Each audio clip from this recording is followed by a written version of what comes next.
Hi, boys and girls. Our story this week is called Tops and Bottoms. This is one of my favorite stories. I love this book because it's different. Instead of reading from left to right, we will be reading from top to bottom.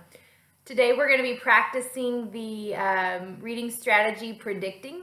Mrs. Holder will stop the video and have you make a prediction, and then we will hear what happens next. Tops and Bottoms, adapted and illustrated by Janet Stevens.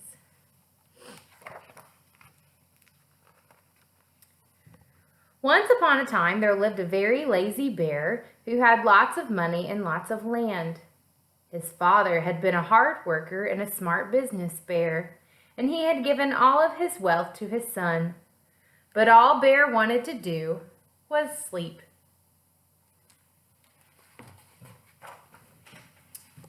Not far down the road lived a hare. Although Hare was clever, he sometimes got into trouble. He had once owned land too, but now he had nothing. He had lost a risky bet with a tortoise and had sold all of his land to Bear to pay off his debt. Hare and his family were in a very bad shape. "The children are so hungry, Father Hare. We must think of something," Mrs. Hare cried one day. So Hare and Mrs. Hare put their heads together and cooked up a plan.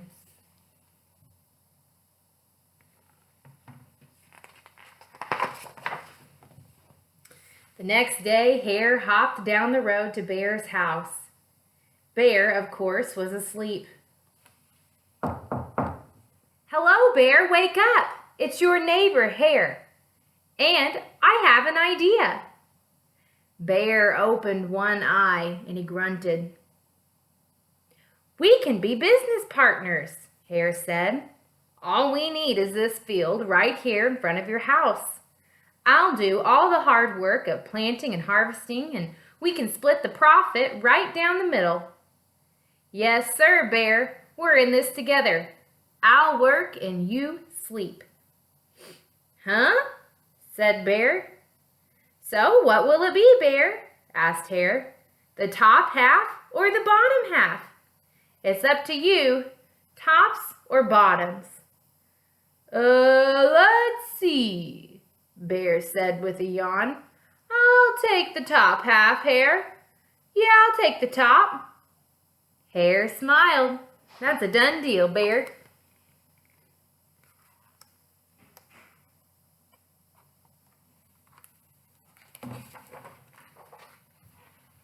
So Bear went back to sleep, and Hare and his family went to work.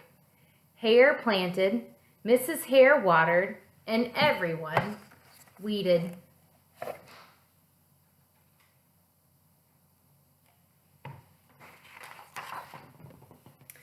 Bear slept as the crops grew. When it was time for the harvest, Hare called out, "Wake up, Bear! You get the tops, and I get the bottoms."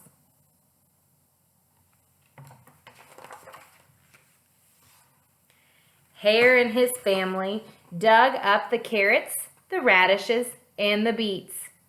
Hare plucked off all the tops, tossed them into a pile for Bear, and put the bottoms aside for himself.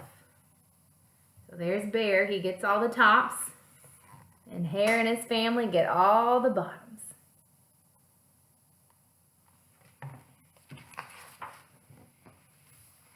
Bear stared at his pile.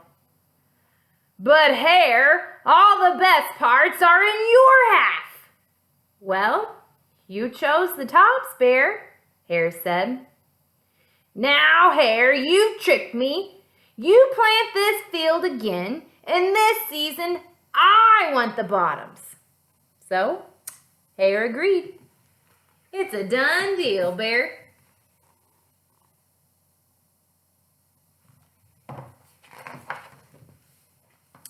So Bear went back to sleep, and Hare and his family went to work. They planted, they watered, and they weeded, all while Bear slept. Bear slept as the crops grew. When it was time for the harvest, Hare called out, "Wake up, Bear! Wake up, Bear! You get the bottoms, and I get the tops."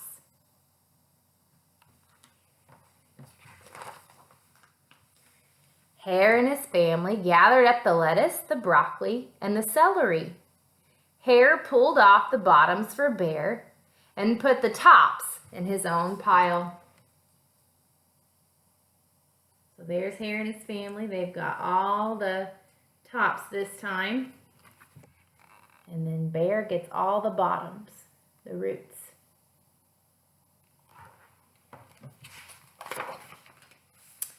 Bear looked at his pile and scowled. "Hare, you cheated me again." "But Bear," Hare said, "you told me you wanted the bottoms this time." Bear growled. "You plant this field again, Hare. You've tricked me twice. You owe me one season of both tops and the bottoms." "You're right, poor old Bear," sighed Hare. "It's only fair that this time you get both the tops and the bottoms. It's a done deal, Bear." All right, kindergarten, so this is where we're going to stop and make our prediction. I want you to be thinking about Hare and all the tricks he's played on Bear. What do you think is going to happen next? Do you think that Hare is going to trick Bear again? And if so, how? Or do you think that he is going to give Bear the tops and the bottoms of his crop? So I'm going to go ahead and pause the video. You can make your prediction, and then we will finish the story.